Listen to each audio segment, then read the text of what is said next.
Good morning, everybody. Welcome to the PTI Nights Daily Show. Happy Friday morning. Hope your morning is off to a great start. My name is Alan. I'm happy to be your host today on Fitness Athlete Friday, the best darn day of the week.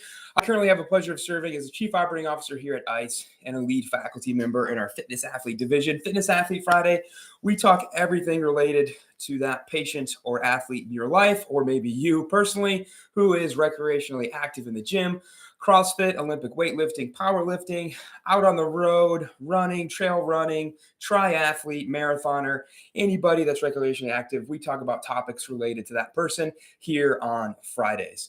Before we get started today, just a couple of quick announcements. First things first, if you did not see Gut Check Thursday this week, it is posted. The next 3 weeks, Gut Check Thursday will be a workout from the virtual online competition, I Got Your Six, from our friends at Warrior WOD. So it is a 3 workout series. You have until June 30th to do all 3 and submit your scores. The cost is $100 to register, and they're all partner workouts. You and a teammate working your way through 3 different workouts. So what's nice is it's virtual, so you can do them anywhere you have access to the equipment. We've also designed a minimal equipment division, which requires, in some cases, no equipment at all, but very little equipment, at most a box, a dumbbell, and a jump rope. So you can hit those out at the park, in the garage, in the basement, with a friend or family member, or if you do have access to a gym, you can hit those in the gym and do the full RX division workout. So you have until June 30th to work your way through all 3. Myself personally, I'm working through them with a friend at the gym, and we're hitting them every Monday and getting all 3 done by June 30th. 100% of your registration fee goes to Warrior WOD. If you don't know what Warrior WOD is a nonprofit charity that gives veterans 6 months of access to a functional fitness gym membership at a CrossFit gym or something similar, 6 months of nutrition counseling, and arguably the most important thing, 6 months of peer mentorship with another veteran who has already successfully made the transition from military to civilian life. So we're big fans of Warrior WOD here. We support them whenever we can. So if you're going to be doing Gut Check Thursday, if you're interested in an online virtual partner competition, check out the I Got Your Six competition and get registered and do those workouts before June 30th. Courses coming your way from the Fitness Athlete division. Your next chance to catch us online will be September 11th for Essential Foundations. That's our 8-week entry-level online course. And then Advanced Concepts begins September 17th. That is also an 8-week online course that requires Essential Foundations to begin. So that'll probably be your last chance for the year for Advanced Concepts, and possibly your last chance for the year as well for Essential Foundations. Both of those courses always sell out. They always sell out early. So if they're on your radar at all, I always recommend that you sign up now so that you have your seat reserved. Live courses over the summer and the fall from us here in the Fitness Athlete division. You can catch us September 9th and 10th in Bismarck, North Dakota. That'll be with Mitch for Fitness Athlete Live. You can catch Zach Long out in the Bay Area, Newark, California, just north of San Jose, September 30th and October 1st. Mitch will be back out on the West Coast, October 7th and 8th in Linwood, Washington. You can catch Fitness Athlete Live 2 chances November 4th and 5th, either in San Antonio, Texas or Birmingham, Alabama. November 17th and 19th in Holmes Beach, Florida. That's right outside of the Bradenton, Sarasota area. Great time to be in Florida mid-November, especially if you're from the Midwest. And then your last chance this year, again, a double weekend, December 9th and 10th. You can either catch us in Louisiana or out in Colorado Springs, Colorado. So that's what's coming your way from the Fitness Athlete division. Today's topic, bilateral versus unilateral training. What is best, quote unquote, best? If you're listening on the podcast, I'm doing air quotes. We get this question a lot. Which one? Which one should I do? If I can only do one, which one is the best? We get this question a lot from both a performance perspective of what should I prioritize in my training, but also from a rehab perspective of what should I have my patients in the clinic doing and what should I set as a priority. This is an interesting topic because I imagine if I polled all of you listening right now and said, what is your go-to in the clinic? It would probably be a pretty even mix of some of you would say, I always start bilaterally because, and some of you would say, oh, well, no, I never start bilaterally. I always start unilaterally because of whatever. And we're going to talk about some of those reasons today and talk about, does the research support that rationale or not? So there is some clinician bias in what gets dosed out in the clinic. And let's talk about what the research does or does not support, and then what that would look like in a typical treatment session in practice. So the first thing we need to acknowledge is the research in this topic, in this realm, is quite overwhelming, but also very robust and of high quality, which is not something we can usually say about any particular area of research, but especially of strength and conditioning and physical therapy. That there is really a ton of research, hundreds and hundreds of studies on this topic, and most of them are very, very high quality. We have a lot of randomized controlled trials. We have a lot of systematic reviews and meta-analyses, and both systematic review with a meta-analysis of all those randomized controlled trials. What we do need to acknowledge is that the research in this area is almost entirely from the strength and conditioning field and not from physical therapy research. We are looking at usually performance outcomes, whether that is practical performance, running speed, jumping ability, that sort of thing. We're not necessarily seeing outcomes based around injury likelihood, future injury likelihood, reducing rehab time, or anything we might care about specifically in the rehab environment, but more at if you train unilaterally, what outcomes can you expect? If you train bilaterally, what outcomes can you expect? And then we do have a really nice line of research that looks at beyond the physical performance parameters of when you train unilaterally or you train bilaterally, what do we see happen from a metabolic and an endocrine perspective, which does have a lot of application to what we're doing in the clinic with patients. So we just need to know there's minimal evidence from a physical therapy perspective of if you have a patient who is doing rehab for an ACL reconstruction, you should do blank, unilateral or bilateral. We don't have a lot of research along that vein. We have basically 4 types of investigation arms when we really kind of classify the research. That we have research that looks at single leg training and its effect on single leg outcomes.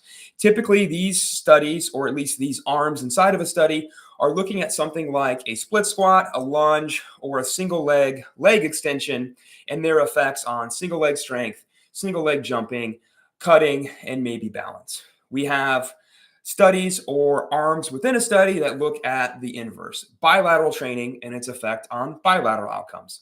Typically, this is a double leg extension, a leg press, or a back squat. And then looking at what happens with double leg strength, double leg jumping, double leg power and speed outcomes, that sort of thing. And then we do have some research that crosses over. If a group trains unilaterally and is tested on bilateral outcomes and vice versa, bilateral training and its outcomes on single leg outcomes, what happens?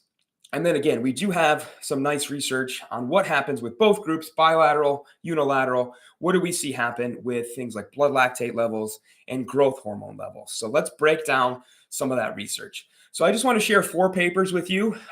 Most of these are really high quality randomized controlled trials, or they are systematic reviews with meta-analyses, which encompass a lot of the research in this field, analyzing a bunch of randomized controlled trials at once. The first one is from Bishop and colleagues back in 2020. This is from the Journal of Strength and Conditioning Research. This is a trial. This looked at unilateral training and bilateral training and just their effects on outcomes. So they tested single leg strength and bilateral strength and wanted to know what were single leg outcomes and what were bilateral outcomes. In this study, the single leg strength intervention was a rear foot elevated split squat, and the bilateral outcome was a back squat. So what is the effect of unilateral training on unilateral outcomes? What is the effect of bilateral training on bilateral outcomes? Nothing here that's really going to blow your mind. The conclusion after all the research and all the data crunching, the notion of training specificity is evident with unilateral training, showing that those who trained unilaterally had greater improvements in unilateral test measures, and those who trained bilaterally showed greater improvements in bilateral training measures. So we're going to kind of hammer this idea again over these papers as we discuss them, but being specific matters. Of if you train unilaterally, you will get better at unilateral outcomes and vice versa. Bilateral training makes you better at all of the bilateral outcomes. Sun and colleagues from this year, this past April of 2023, from Frontiers in Physiology. This was a meta-analysis of 28 studies that looked at a number of different studies looking at bilateral and unilateral training on unilateral and bilateral outcomes and crossover. I love the methodology and the inclusion criteria of this meta-analysis because they only looked at studies that were 6 weeks or longer, where people trained 3 times a week or more. So what we would consider a normal amount of exercise, right? 4 to 6 days a week of training, and you're basically, hopefully, doing it for your entire life. So what we ask our patients to do, what we definitely know that our recreational athletes, our fitness athletes are doing, and definitely what our more professional collegiate athletes are doing as well. And the inclusion criteria here was that the studies must have looked at the effects of training on both unilateral and bilateral outcomes. Again, conclusion here, nothing mind-blowing. Unilateral training appears to be more effective than bilateral training at improving unilateral patterns: jumping, running, sprinting, cutting. Bilateral training appears to be more effective than unilateral training at improving bilateral patterns: bilateral strength, bilateral jumping, bilateral power output. And again, the notion that being specific really matters. Now, looking at a couple of metabolic studies, Lee and colleagues, 2022, from Biology of Sport. This was a systematic review and meta-analysis of 14 studies looking at unilateral and bilateral training effects at unilateral and bilateral outcomes. Again, nothing crazy. Unilateral resistance training appears to improve unilateral outcomes. Bilateral training improves bilateral outcomes. Minimal effect when crossing over. That is to say that training unilaterally does not really seem to train bilateral outcomes, and vice versa. Training bilaterally almost exclusively does not really help you with unilateral outcomes. So again, we're kind of getting to this point of specific, specific, specific. And in your mind, you should be thinking, what is the goal of the athlete I'm working with? What is the goal of the patient I'm working with? And we'll talk about that here in a minute. And the final study I want to talk about is from Aoki and colleagues back in 2015, also from the Biology of Sport journal. I just love that name, Aoki. Makes me think of Steve Aoki, makes me think of EDM music, which I like to listen to when I work out. This study looked at blood markers. This study looked at the effects of unilateral and bilateral training on blood markers, and also bilateral and unilateral maximal strength capabilities. I really like this study. I think the methodology is very sound, and it really started to unveil this concept of total volume of load lifted, which the researchers described as TVLL. And really, the notion of the total volume of load that you lift seems to be related to the outcomes that you get, not only in the performance measures with unilateral or bilateral, but in the blood markers that we see. Some other interesting findings from this study: bilateral leg extension, when tested, revealed an asymmetry in almost every subject, a deficit in strength in almost every subject, as compared to testing each leg unilaterally. So a common myth is that each of your legs together is stronger than your legs individually. And this study really challenged that notion of, when we test one leg and then test the other, our mind would say, if we put those together, we should actually be stronger than either one individually. And this study said, hey, that's not true. That when we tested bilateral, people actually were below that expected level. And almost every person revealed some sort of strength deficit, which appears to be maybe natural, right? We know that we tend to be stronger on our dominant side. We use that side more often, maybe even something from birth. We're not quite sure of the mechanism. And even in this study, the author said, we're not trying to give you a reason for why that is. We're just sharing the data that almost every person in the study appeared to have a symmetry, an asymmetry in their strength when doing double leg testing versus single leg testing. The other great part of the study is they wanted to say, if we train unilaterally, can we achieve the same level of blood lactate and therefore growth hormone release levels as training bilaterally? It's been often thought that we always trend towards bilateral training to get that nice chemical release, particularly of things like testosterone and growth hormone, to help with strength and hypertrophy. And again, I really enjoy this study because it really challenged that bias, that you can have an equal endocrine response with unilateral training as long as we achieve this concept that they talked about, TVLL, total volume of load lifted. That it will take more reps and sets with unilateral training to achieve the same amount of load lifted, but you can get there. The inverse is also true, that it is easier to get there with bilateral training, because you can typically back squat more than you can rear foot elevated split squat, you don't need to do as many reps and sets to hit that TVLL threshold to reap those nice benefits of growth hormone, testosterone that help us improve our strength and hypertrophy. So yes, it is easier, quote unquote, easier to accomplish it in such that you don't need to do as many reps and sets, but that's not to say that it's impossible to do with unilateral training. You just have to make sure that you're equalizing that total volume of load lifted. That if you're doing 5 sets of 5 back squats at 100 pounds, you are lifting a total volume load lifted of 2,500 pounds.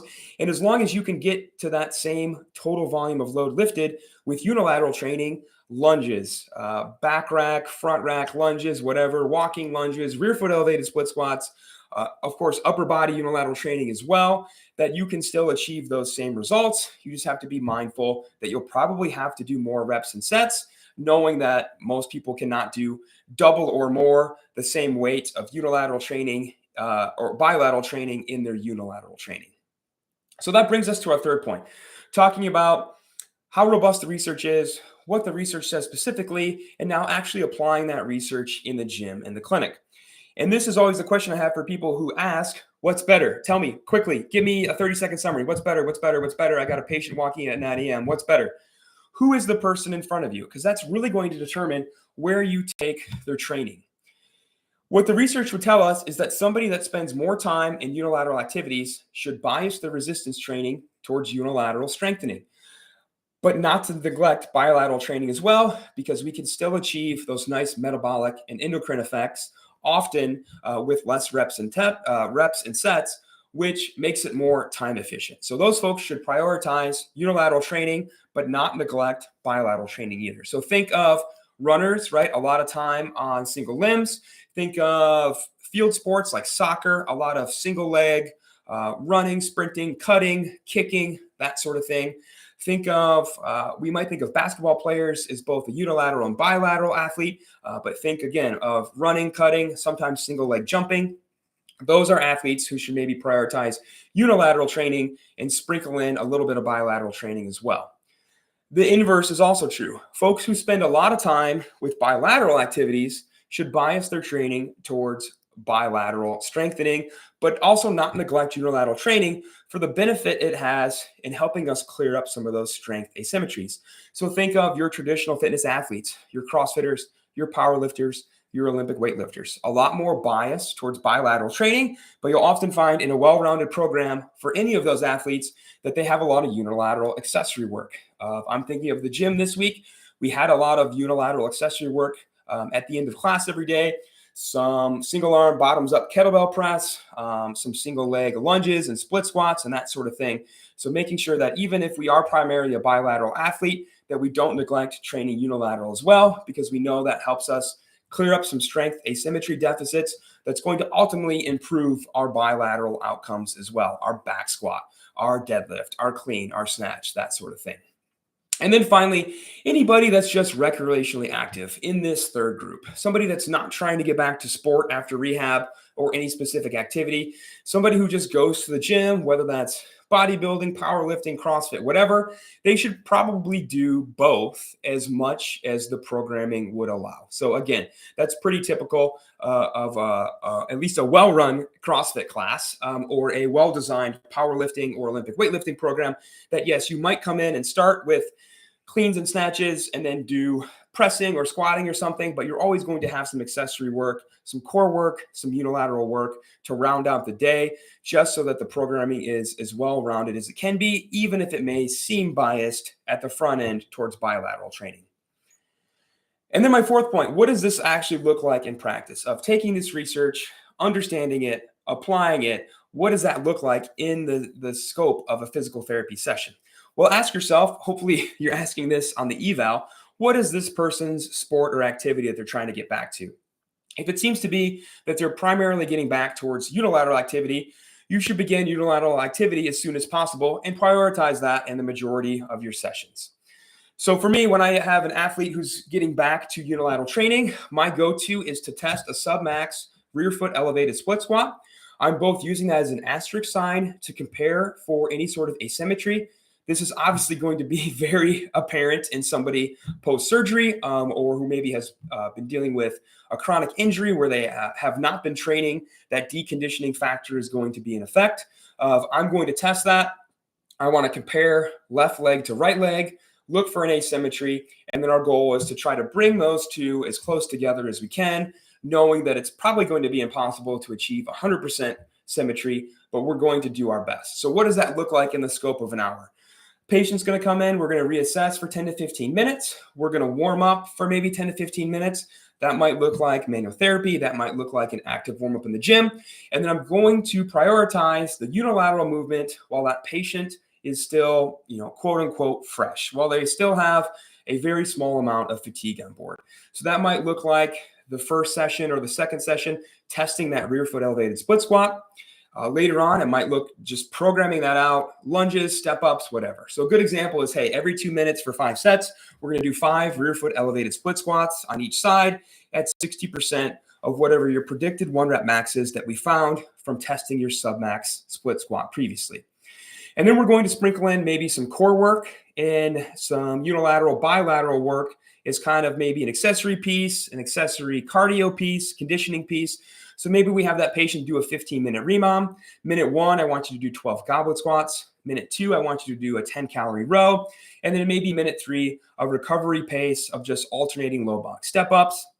Not full rest, but a little bit of unilateral training under fatigue just to kind of keep your heart rate up. Instead of just taking a whole minute off and then running through that for the full 15 minutes. So an emphasis on unilateral training when the patient has a minimum amount of fatigue on board, and then sprinkling in bilateral training, core work, conditioning after kind of the main event of the unilateral training. A patient where we're prioritizing bilateral training looks the opposite. It looks almost exactly the same: reassessment, manual therapy, warm up, whatever. But with this patient, I'm going to try to test some sort of, at least for a lower extremity injury or rehab, some sort of squat pattern, right? Submax back squat, goblet squat, maybe a sit to stand for an older adult patient, just to get some sort of idea of where this patient's strength is currently at, or functional reserve, and know where we need to improve from. So again, we're going to prioritize that bilateral movement. Maybe later sessions, it looks like every 2 minutes for 5 sets. Now we're going to do 5 tempo goblet squats, front squats, back squats, whatever, at 60% of our max. But we're going to add in some tempo to make a lighter weight with bilateral emphasis that much harder. Maybe I say, hey, I want you to do 5 reps, every rep 3 seconds down, 3-second pause in the bottom, 3 seconds to stand up. And we're going to do 5 rounds like that. So again, patient is under a minimum level of fatigue. We're going to prioritize that bilateral training. And then very similar, hit them with maybe a 15-minute remom, where now we're going to sprinkle in unilateral training, unilateral conditioning. Core work is kind of their accessory cool down type segue towards the end of the session. So maybe a 15-minute remom where they do 20 alternating walking lunges. If able, we'll load those up with dumbbells or a barbell on the back rack or the front rack. We'll have them come over to the C2 bike. We'll have them stand. We'll take the seat off. We'll crank the damper to 10. Alternating unilateral training. It's going to feel like riding a mountain bike up the side of a cliff. It's going to feel terrible. And then maybe we keep that same emphasis on just some alternating low box step-ups for recovery before we come back to minute 1 again. So again, under minimum amount of fatigue, we prioritize the bilateral training, and then we sprinkled in unilateral training as accessory or conditioning work. And now what about that person who comes in who just has general knee pain, general elbow pain, general shoulder pain? They are not trying to get back to any specific activity. They may even tell you that they're completely sedentary. Well, great, because it doesn't really matter how we prioritize this. Everything we do is going to make this patient stronger. And this is great because we just get to mix it up with this patient. We don't have to worry about always prioritizing a unilateral or bilateral pattern with this patient. We can mix it up. We can go back and forth. One day we can do back squats. One day we can do landmine press. One day we can do lunges or split squats. We can move back and forth between bilateral and unilateral training. And it starts to look more like a functional fitness program where we're just trying to do a little bit of all the things to get that patient stronger, help them reduce their pain, and increase their capacity. So The research is very sound in this area. We don't have a lot on specific conditions of you should do unilateral training for X condition, you should do bilateral training for Y condition, but we do have a lot of robust research from the strength and conditioning literature that if you want to get better at unilateral things, single leg jumping, hopping, bounding, cutting, sprinting, you should do unilateral training. If you want to get better at bilateral things, if you want to improve your back squat, 1 rep max, if you want to improve your high box jump, if you want to improve anything bilateral related, your rowing time, that sort of thing, you should prioritize bilateral training. If you don't have a specific goal or activity you're trying to get back for, then the sky's the limit. We're going to try to do both. We're going to alternate bilateral and unilateral training and sprinkle in what we can as accessory or cool down work after the main event. But with the person who has no specific activity to get back to, we get a little bit more freedom in how we alternate between bilateral and unilateral. So bilateral versus unilateral training, which one is better?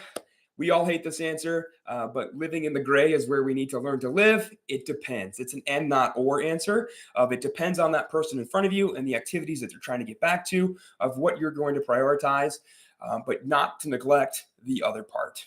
We still need to understand the benefits to both, and that all athletes need to be doing bilateral and unilateral training. It's just a matter of how much we emphasize one over the other for their specific sport goals or life goals. So I hope this was helpful. I'm going to post those articles I referenced on Instagram in the comments, and they'll also be in the show notes on the podcast. So hope you have a fantastic Friday. Hope you have a wonderful weekend. Happy Father's Day to all the fathers out there. We'll see you next time. Bye, everybody.